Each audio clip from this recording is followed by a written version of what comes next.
يا بنات يا بنات يا بنات يا بنات يا حلويات، تعالوا تعالوا شوفوا الجمال والدلع والحلاوه، انها تتحدث عن نفسها. والله العظيم حاجه تشرف، حاجه بصراحه انا فخوره بانجازي. عايزه اوريكم شوفوا عامله ازاي، حاجه كده ايه بتتكلم عن نفسها. بصوا يا بنات، اللي عايز يشوف الوصفه ديت اتعملت ازاي، انا عايزه اوريكم بس الطبقات بتاعتها. حاجه كده ايه، حاجه كده ايه، دلع، بتتدلع. اللي عايز يشوف الوصفه ديت يدخل على البيج بتاعتي على الفيس، او يدخل اسمها مطبخ ميرو، او يدخل على القناه بتاعتي على اليوتيوب برضه اسمها مطبخ ميرو ويشوف الوصفه. بس قبل ما تروحي في اي حته هتروحي فين؟ هتعملي ايه؟ شاطره، برافو عليكي. هتقولي البقيات الصالحات، سبحان الله والحمد لله ولا اله الا الله ولا حول ولا قوه الا بالله العلي العظيم والله. هتعملي ايه؟ لايك وسبسكرايب للقناه. اشوفكم في فيديو جديد مع باي باي. حبايبي حلوين، عاملين ايه؟ يا رب تكونوا بخير. بصوا بقى يا بنات، بما ان الفرن شغال قلنا نستغل الفرن ونعمل طرد الكنافه ده، بس بايه؟ بطريقه دلع الدلع الدلع الدلع. هنسمي الله ونبتدي الفيديو زي ما احنا متعودين.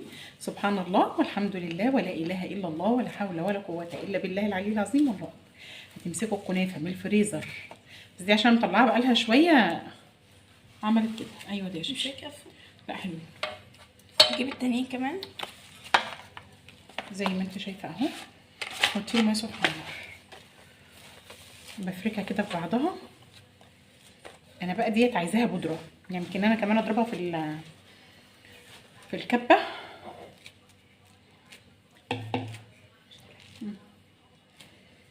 عشان ما اروح عشانها اضربها في الكبه، عشان انا عايزاها ناعمه جدا جدا جدا. بصوا يا بنات، دي مش هحط عليها سكر ولا هحط عليها اي حاجه غير السمنه. بسم الله الرحمن الرحيم. هحط شويه سمنه حلوين، لان ديت هتخش فين؟ هتخش الفرن. دي هتتحط جوه الفرن. بسم الله. ندعكها كويس جدا جدا جدا، ونحطها بالصينيه زي ما هي كده في قلب الفرن.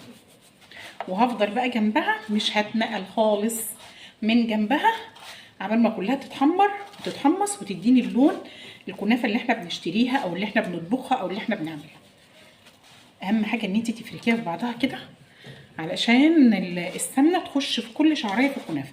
عايزه اقول لكم ان انا بحب الكنافه بتاعت المنصوره اكتر من هنا، لان بتبقى الشعريه بتاعتها رقيقه، وانا بحب الكنافه اللي بتبقى الشعر بتاعها رقيق رفيع. رفيع اقصد ان هو يكون رفيع زي ما انتم شايفين اهو.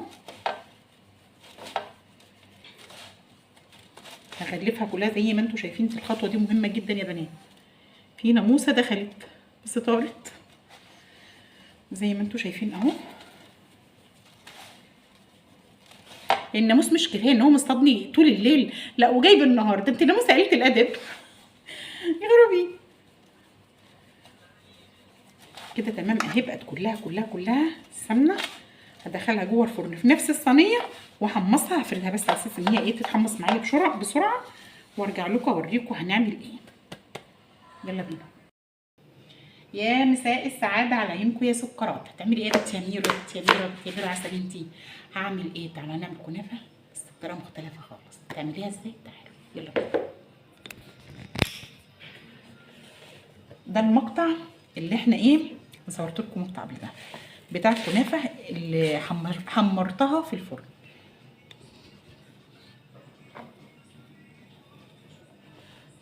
اللي حمرتها في ايه؟ في الفرن. هتعملي فيها ايه؟ اول حاجه هعملها سمي الله، وهنزل بشربات يكون تقيل. شربات يكون تقيل مش خفيف، يكون تقيل بالسمك كده. هنزل حبه بحبه كده وايه، وهقلب. دي حطينا عليها سمنه بس ما حطيناش سكر. يعني يا دوبك هسمغها. يعني ايه هسمغيها يا اميره؟ يعني هتجيلها الصمغه اللي هتمسك الكنافه معايا، وفي نفس الوقت هتسكرها لان انا ما عادش هحط لها سكر تاني. ديت يا دوبك ايه سمسمايه يا دوبك اتحمرت في السمنه من غير سكر خالص. تمام تمام يا بنتي يا ميرو. هنحط كمان، مش هتنزلي بالشربات مره واحده، تنزلي حبه حبه علشان خاطر ايه مش هتعرفي تشتريه. يعني لو نزلتي وحطيتي حبه اكتر مش هتعرفي ان انت تشتريه. تمام. نجيب كمان كرنيب شربات كده. تمام يا ميرو، تمام يا ميرو. تعملي بقى يا بنتي مسكره انتي؟ تعالي. ايوه دلعي نفسك، محدش هيقول لك يا مسكره ولا هيقول لك يا عسليه، فانتي دلعي نفسك، ما تبخليش على نفسك انك تشجعي نفسك في اي حاجه انت بتعمليها. تمام يا سكريات، يا سكاكر يا سكاكر يا سكاكر. ده ايه؟ مجرد قالب، ودي صينيه. انا دورت على حاجه اوسع من دي عشان تاخد شكل القالب مظبوط، ما لقيتش والله. حتى الطرطات اللي عندي او الحاجات بتاعه التورت برده صغيره، فمضطره اسافه انا احطها على الصينيه. هنزل بطبقه حلوه كده، بسم الله.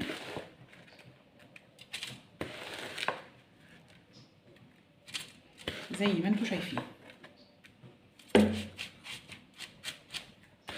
الطبقه دي هتتماسك، وهسيبها لحد ما تبرد خالص، وبعد كده هنشوف هنعمل ايه. اهم حاجه ان انتي تظبطيها، يعني تكبسيها كويس. اهم حاجه في الوصفه دي انها تتكبس كويس.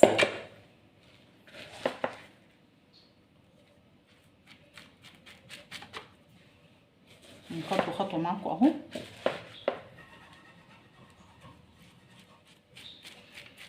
ليه ما حطيتش فيها سكر؟ انا بحمرها في الفرن او بحمصها، لان لو حطيت فيها سكر هتقفش، هتمسك كلها ببعضها وهتقفش، لان انا بقلبها.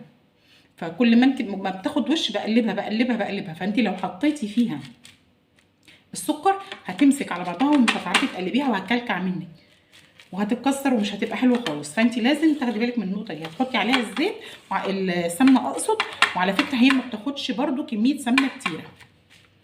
انا معاكم خطوه خطوه اهو، زي التشيز كيك اللي بنعمله كده. اهم حاجه ان انت بس تكبسيها كويس. تمام تمام، دي اول خطوه. بصي يا حلويات، هتعملي ايه يا بنت ميرو؟ اول حاجه هسمي الله. ده ايه؟ نجيب لكم حبه على ايديا كده عشان تشوفوها. ده جيلاتين نباتي. هنزل بنص معلقه هنا، ما يقرب من نص معلقه. تمام. وهنزل كمان بايه؟ كيس جيلي فراوله بقى، مانجا، مش اللي انتي نفسك فيه حطيه. انا عن نفسي هحط الاحمر ده. نسمي الله. هتعملي ايه تاني؟ ليه حطيت جيلاتين؟ عشان لو حتى الجيلاتين اللي موجوده في الفراوله مش متماسكه او مش قويه، الجيلاتين بيمسكها معاكي. تمام. هقلبهم كده في بعض وهسمي الله. هنزل بكوبايه ميه سخنه وهدوب الكلام ده كله الاول. هتحطيه على النار؟ لا مش هحطه على النار، انا عايزه ادوب الكلام ده كله الاول.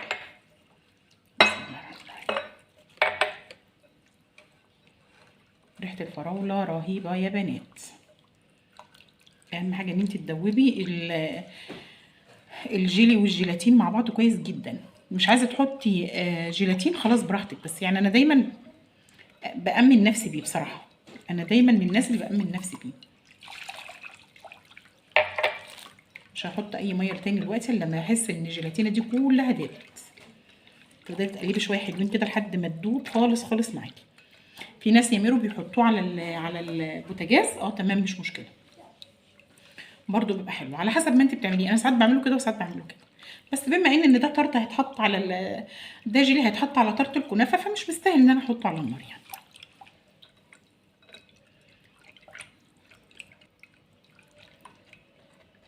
انا ماشيه معاكم خطوه خطوه اهو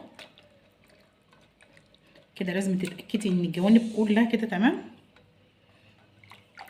مفيش فيها اي حبيبات ولا البوله من تحت فيها اي حاجه. نجيب الابيض ده هنا عشان يعني ايه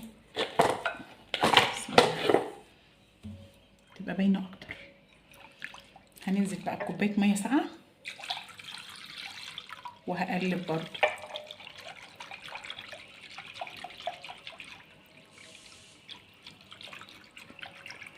هنزل بنص معلقه سكر، معلقه شاي. ليه يا ميرو؟ لان هو كده مفيش فيه سكر خالص، بس مش هتكتري. هي نص معلقه اللي هي معلقه شاي، معيار معلقه شاي، معلقه من الصغيرين.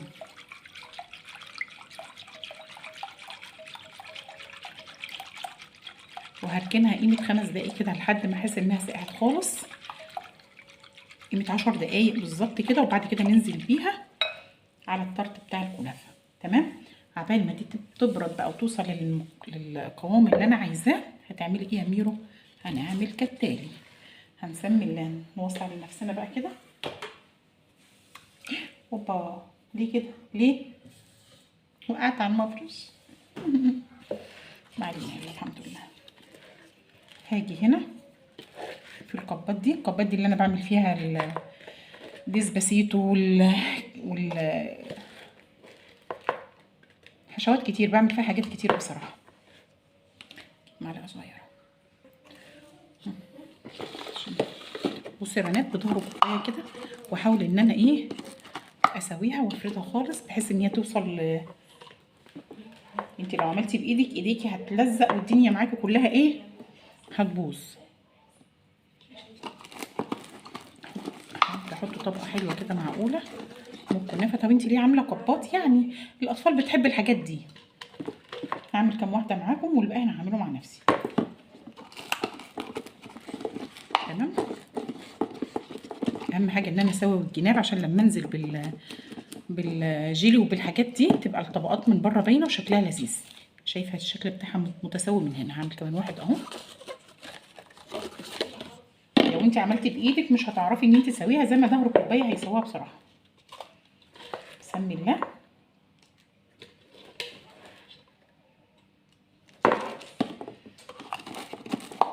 شايفين ظهر الكوبايه في ثانيه ايه بيشتغل معاكي. انا كل اللي انا هعمله الجوانب بقى انا هسويها بنفس المنظر ده كده.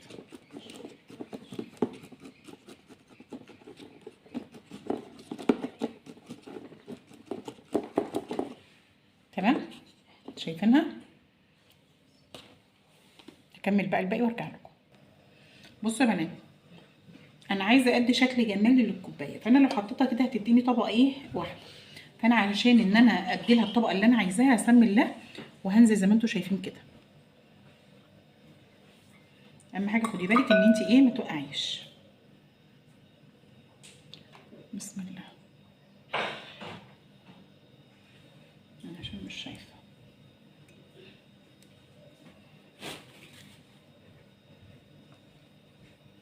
طبعا دي لازم تتعمل على مراحل وتنشف. اي حاجه هتقع منك هنشتغلها. نمسح بس اللي وقع مننا ده عشان ما نبهدلش الدنيا تلزيق. زي ما انتم شايفين يا بنات اهو. هدخلها الفريزر عشان تجمد على طول. بصوا يا بنات معايا ايه؟ معايا هنا انا عملت الفراوله بس المقطع بتاعه اتقطع، هعمل معاكم هنا ايه المشمش. اي اطعمه انت عايزاها بقى حطيها براحتك زي ما احنا متفقين. تمام. اول حاجه هنزل بمعلقه تكون كبيره مليانه جيلاتين نباتي، جيلاتين نباتي، وهنزل عليها بالطعم اللي انا عايزاه بقى. انا جايبه هنا مشمش وجبت فراوله. انا عملت الفراوله بس تقريبا وانا بصور ما شفتوش. وهنزل بكوبايه ميه سخنه وهدوب الاول على الميه السخنه دي، وبعد كده هنزل بكوبايه ميه ساقعه وهروح على النار. لازم اروح على النار اديله غلوه لازم، لان انت لما بتحطيه من غير ما يعني بتعمليه من غير ما بتحطيه على النار ما بيبقاش ماسك معاكي، برده بيبقى فيه بيبقى سايل، فلما بتحطيه على النار بيبقى ماسك. ما يغلي تاني نجيب كوبايه ميه سخنه. بصوا يا بنات انا كده الطرت بتاعي اهو ما شاء الله سقع وماسك نفسه. هعمل ايه؟ اول حاجه هسمي الله وهنزل بالكاستر بتاعي.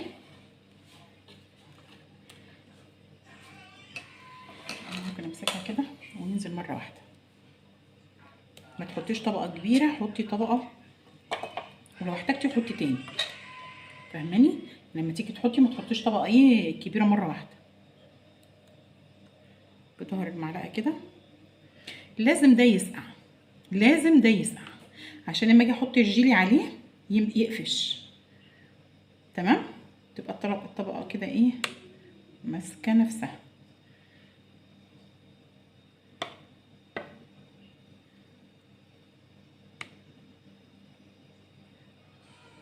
احط ده في التلاجة. لازم ده يسقع، مش هينفع احط الجيلي على ده هحط ده يقفش، وبعد كده ايه نرجع هنشوف هنحطه ايه. هنحطه في التلاجة الاول يسقع. هاجي هنا اللي عملته في دي هعمله برده في الكبات دي زي ما انتم شايفين. انا عملت فيها اما اوريها لكم الاول. انا عملت طبقه كنافه اهي، طبقه مش عاليه، طبقه خفيفه خالص. طبعا لو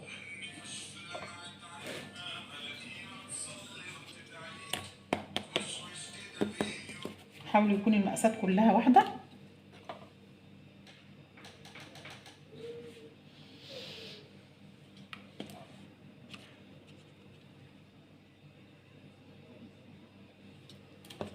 زي ما انت شايفه اهو. تمام. لازم الحاجات دي كلها تقفش. يعني ايه تقفش؟ يعني تسقع، تعمل طبقه كده على الوش. حاولي تسوي الطبقه كده زي ما انت شايفه. اخدي لها خبطه بسيطه كده. اول ما تسقع هتعملي ايه يا ميرو؟ هنزل بالجيلي. بصوا يا بنات، ما رضيتش اعمل الخطوه دي اللي معاكم اهو. دي ميه سخنه، بسم الله. هنزل عليهم كده وهقلبها كويس جدا لحد ما ادوقها. دي الجيلاتين على الجيلي. عايزه اقول لك ان لما بتعملي الجيلي من غير الجيلات ده جيلاتين نباتي. خليكم متذكره ان بلاش تجيبي جيلاتين الحيواني وانت بتشتري حاجه، لو انا عايزه جيلاتين نباتي. وفي حاجه اسمها الصمغ العربي بيديكي نفس نتيجه الجيلاتين على فكره بتاع الجيلاتين النباتي، بس لازم بقى تدوبيه. بتبقى حاجات عامله زي لبان الدكر كده. لبان ايه؟ لبان ده زي لبان الدكر بالظبط. حاجات كبيره كده، قطع كبيره كده من الصمغ ده. برضو بتدوبيه في قلب ميه سخنه على النار. وبصراحه جميل، بصراحه جميل جدا ومفيد جدا. وبعد كده بتصفيه، بس لازم تصفيه. انما ده عشان احنا واثقين فيه يعني بنستخدمه على طول، فما شاء الله مش هنحتاج ان احنا ايه نصفيه. تمام. ننزل كمان بكوبايه ميه سخنه بقى. هنزل بمعلقه سكر برضو. ليه يا ميرا انت حطيتي سكر؟ خدوا بالكم ان السكر عندي في الكنافه بس. يعني حطيت هنا كوبايتين ميه عليهم معلقه سكر، التانيين برضو كوبايتين ميه عليهم معلقتين سكر. يعني حاجه بسيطه بس ان انت تعرفي تاكليه ما يبقاش دلع. تمام. هديله تقليبه حلوه واوديه على النار. هديله غلوه زي ما عملت في ايه في جيل الفراوله. بما ان دي خدت طبقه كده اقدر احط صابع عليها. خلاص كده بالنسبه لي تمام. انزل بقى على ظهر معلقه كده زي ما انتم شايفين. طبقه حلوه كده عشان تبقى باينه. ونسقي الباقي. بصوا يا بنات، انا هنزل كده بالمعلقه بسم الله. عايزه اديلها شكل جمالي بس ان يبقى ايه من الجنب ومن الجنب. وما تمسك كده هنزل عليها كمان بالجيل المشمشيه او المشمش. حاول ان انا اميلها بس كده.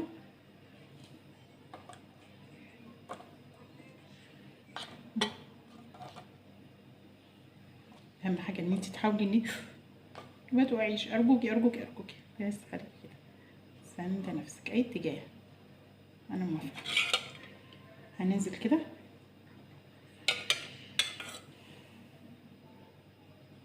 وهسيبها لحد برضو. هي خطواتها كتير بس عايزه اقول لكم هي قد ايه قد ايه قد ايه لذيذه. على الرغم ان خطواتها كتير بس والله العظيم جربوها، لذيذه جدا يعني. مش بس لذيذه.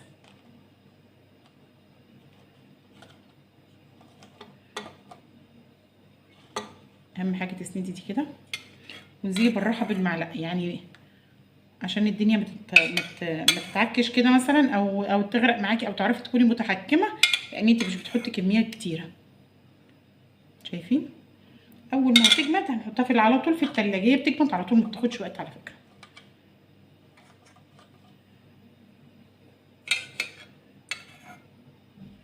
زي ما انتم شايفين اهو.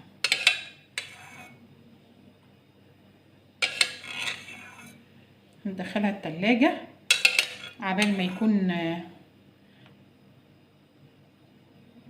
الجيل التاني بقى تمام وننزل بيه.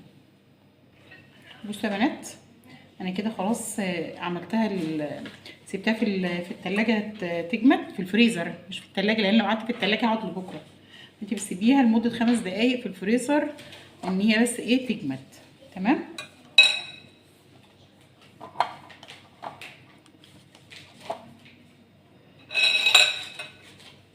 بالمعلقه كده وهسقيها. نعمل واحده مايله وواحده معدوله، يعني واحده تاخد شكل كيرفي كده والتانيه تبقى واخده شكل ايه المعدول. زي ما انت شايفه الالوانات بتاعته بصراحه تحفه. هي خطواته كتير بس بصراحه تحفه يا بنات والله.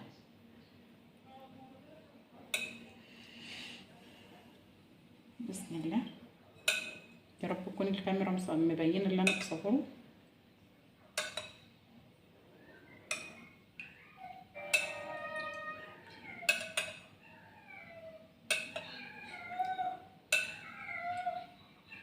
دي قطه، بسم الله الرحمن الرحيم.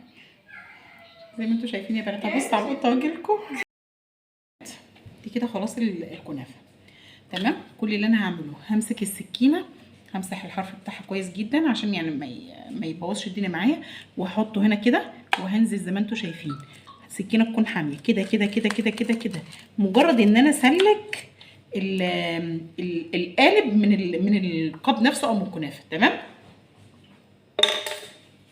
همسك كده ونسمي الله ونشيل، نودي دي كده جوه ونتفرج على الدلع بقى.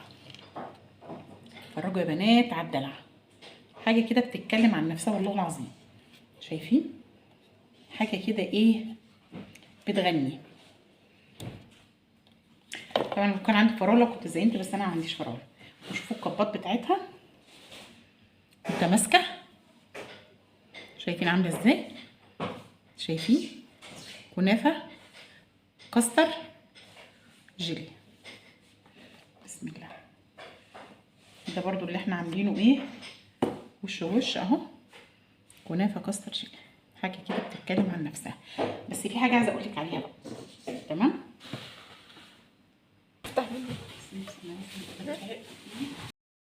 يا بنات يا بنات يا بنات يا بنات يا حلويات، تعالوا تعالوا شوفوا الجمال والدلع والحلاوه، انها تتحدث عن نفسها والله العظيم. حاجه تشرف، حاجه بصراحه انا فخوره بانجازي. عايزه اوريكم شوفوا عامله ازاي، حاجه كده ايه بتتكلم عن نفسها. بصوا يا بنات، اللي عايز يشوف الوصفه ديت اتعملت ازاي، انا عايزه اوريكم بس الطبقات بتاعتها. حاجه كده ايه، حاجه كده ايه دلع، بتتدلع. اللي عايز يشوف الوصفه ديت يدخل على البيج بتاعتي على الفيس، او يدخل اسمها مطبخ ميرو، او يدخل على القناه بتاعتي على اليوتيوب برضه اسمها مطبخ ميرو ويشوف الوصفه. بس قبل ما تروحي في اي حته هتروحي فين؟ هتعملي ايه؟ شاطره برافو عليكي. هتقولي البقيات الصالحات سبحان الله والحمد لله ولا اله الا الله ولا حول ولا قوه الا بالله العلي العظيم والله اكبر. تعملي ايه؟ لايك وسبسكرايب للقناه. اشوفكم في فيديو جديد مع باي باي.